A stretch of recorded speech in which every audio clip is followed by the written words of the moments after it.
अस्सलाम वालेकुम। पता है दुआ का क्या काम है? दुआएं कैसे तकदीर बदल देती हैं।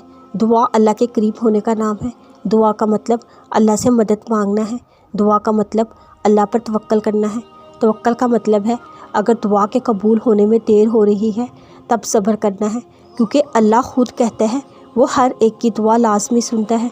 फिर अल्लाह ने कहा है सब्र और नमाज से मेरी मदद हासिल करो। तो सोचे आप ये सब कर रहे हैं तो क्या तकदीर वाकई बदल नहीं जाएगी?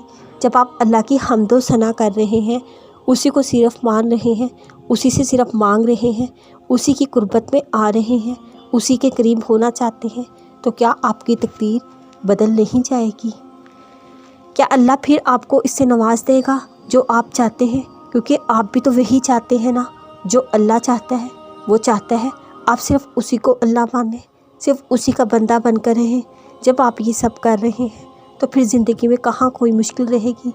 आप उसकी हदूद में ख़ुद को बंद कर रहे हैं, वो आपको वहाँ से बाहर तो नहीं निकाल देगा, आपको जहन्नमी लोगों में से कैसे बना देगा। अगर आप अच्छे अमाल करने के लिए बहुत मेहनत करें, आप मांगते रहें जो भी चाहिए, आप दुआ के आदाब, दुआ के हकूक़ पूरे तो करें, कैसे कबूल नहीं होती आपकी दुआ। तकदीर के रास्ते आसान कर देती है दुआ, तकदीर को संवार देती है, मुश्किलात को आसान कर देती है दुआ।